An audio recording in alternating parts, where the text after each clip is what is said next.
हमारा पिता से बड़े ही ठंड कमरों में बैठकर मैं हुकूमत चलाता हूँ, बड़े ही ठंड कमरों में बैठकर मैं हुकूमत चलाता हूँ, क्योंकि मेरे पीछे एक बूढ़े बाप ने पसीना बहाया है, क्योंकि मेरे पीछे एक बूढ़े बाप ने पसीना बहाया है। मारा जीवनना सौથી મોટા ગુરુ કે મારા જીવનના સાચા ભગવાન મે જો કોઈને માન્યા હોય તો માત્ર ને માત્ર મારા મા-બાપ છે કે એની આંખોમાં મે મારા ભગવાન જોયા, પછી એકે મંદિરો એકે વ્રત જપ તપ રાખવાની અને ક્યારે જરૂર પડી નથી। અને આજે જે કાંઈ છું એ માત્ર ને માત્ર મારા માતા પિતાના કારણે છું। અને એમના પાસેથી મને એક બહુ સારી એવી જીવનની શીખ મળેલી કે દીકરા જીવન એટલું સાદગીથી જીવજે, જીવન એટલું પ્રમાણિકતાથી જીવજે કે જ્યારે લોકો તને એવું કહે કે તને તારા કર્મનું ફળ મળશે ને ત્યારે વાક્ય તને શ્રાપ નહીં પણ આશીર્વાદ લાગવું જોઈએ। બસ આ વાક્ય મારા અભણ માતા પિતા પાસેથી મેં સાંભળેલું, મારા જીવનની અંદર ઉતારી અને હંમેશા એ વાક્ય પ્રમાણે ચાલવાનો મેં પ્રયત્ન કર્યો છે। મારા જીવનના ત્રીજા ગુરુ કે જે આપણે શિક્ષકો જેને કહીએ, મારા પ્રાથમિકથી લઈ અને છેક માસ્ટર ડિગ્રી સુધીના દરેક ગુરુજનોને હું વંદન કરું છું કે જેના કારણે હું આજે આ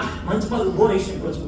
આના સિવાય મેં મારા જીવનના ચોથા અને છેલ્લા ગુરુ કોઈને માન્યા હોય કે એના સિવાય મને ગુરુ માનવાની હવે જગતમાં કે જરૂર નથી લાગતી, એ ગુરુ એટલે મારા વિદ્યાર્થીઓ।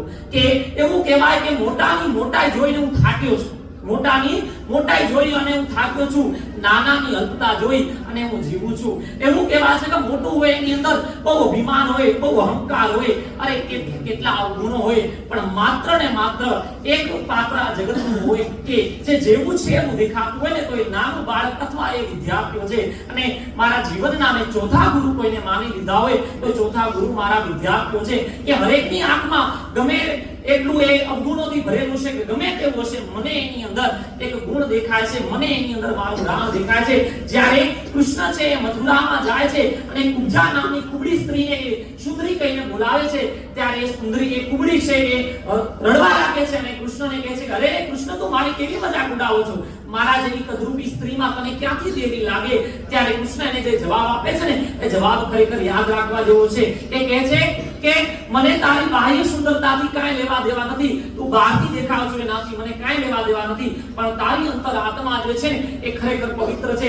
જગતમાં આવી અંતર આત્મા કોઈની પવિત્ર હોય એ ભલે અવગુણોથી ભરેલી હોય પણ એવી અંતર આત્મા માત્ર ને માત્ર આ જગતમાં વિદ્યાર્થીઓની હોય છે। અને હું મારી જાતને બહુ નસીબદાર માનું છું કે હું એક શિક્ષક છું। હું શિક્ષક છું એનો મને ગર્વ એટલા માટે છે કે જગતના અઢળક વ્યવસાય છે પણ એમાંથી એક માત્ર વ્યવસાય એવો છે કે જેની સવાર હસતા ચહેરાઓ સાથે, નિર્દોષ ચહેરાઓ સાથે, જેવા છે એવા ચહેરાઓ સાથે થતી હોય ને તો એ માત્ર માત્ર શિક્ષકનો વ્યવસાય છે। જગતનો એકે એવો વ્યવસાય નથી, લાખો કરોડો કમાવા કદાચ સહેલા છે પરંતુ આવી કમાણી કરવી બહુ અઘરી છે। આટલું પ્રેમ, આટલું સન્માન લગભગ શિક્ષક જીવન તરીકે 3 વર્ષ પણ મને હજી પૂરા નથી થયા, પરંતુ આ 3 વર્ષની અંદર મેં જે અઢળક કમાણી કરી છે એ માત્ર ને માત્ર મારા વિદ્યાર્થીઓ તરફથી મને જે અઢળક પ્રેમ મળ્યો છે, મારા જીવનની એ સાચી ઉત્તર મૂડી છે। મોટાઓ જે પોતાના અવગુણો છુપાવે છે, જ્યારે એક માત્ર બાળક કે વિદ્યાર્થી એવું છે જે પોતાના અવગુણો એ પોતાની રીતે જાહેર કરી દે છે। 3 ફેબ્રુઆરી 2024 અને શનિવારનો એ દિવસ મોડેલ સ્કૂલની અંદર આવવાનો મારો પહેલો દિવસ ધડકતા અહીંયા સાથે મેં આ શાળાની અંદર પ્રવેશ કર્યો અને પહેલા દિવસથી લઈ શરૂઆત સારા એવા અનુભવો નહોતા રહ્યા। મન છે પાછળ જે શાળા મૂકી હોય એની અંદર પીડા તકલીફથી મન વિરમમાં પીડાતું હોય, આ વાતાવરણની અંદર અનુકૂળ થવામાં ઘણી બધી તકલીફો આવી, ઘણી બધી પીડા તકલીફો આવી, પરંતુ મારા જીવનનો એક બીજો એક સિદ્ધાંત રાખ્યો છે કે ચાલશે, ફાવશે અને ભાવશે, જે જેવું છે એને એવું સ્વીકારી લો, પછી કાંઈ તકલીફો નહીં રહે, પછી કાંઈ પીડા નહીં રહે। અને એના પછીથી ઘણી બધી તકલીફો આવી, ઘણી બધી પીડાઓ આવી, પણ આ હસતા ચહેરાઓને હું જોઉં છું, મારા તમામ દુઃખો, મારા તમામ દર્દને હું ભૂલી જાઉં છું। તમારા માતા પિતાની સાથે તમારો પણ હું એટલો જ ઋણી છું કે હજારો વંદન હજો એ ચહેરાઓને, હજારો વંદન હજો એ ચહેરાઓને કે જેને હસતા જોઈ અને હું મારા દુઃખો ભૂલી જાઉં છું, કે જેને હસતા જોઈ અને હું મારા દુઃખો ભૂલી જાઉં છું।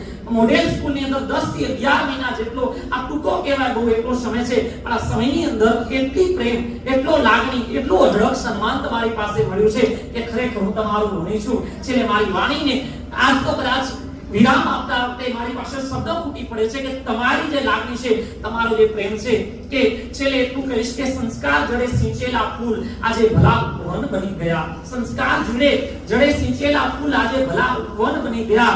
બે હાથ જોડી અને વંદુ તમને, બે હાથ જોડીને વંદુ તમને કે તમો મારા શિષ્ય થયા અને મારા નસીબ બની ગયા, તમો મારા શિષ્ય થયા અને મારા નસીબ બની ગયા।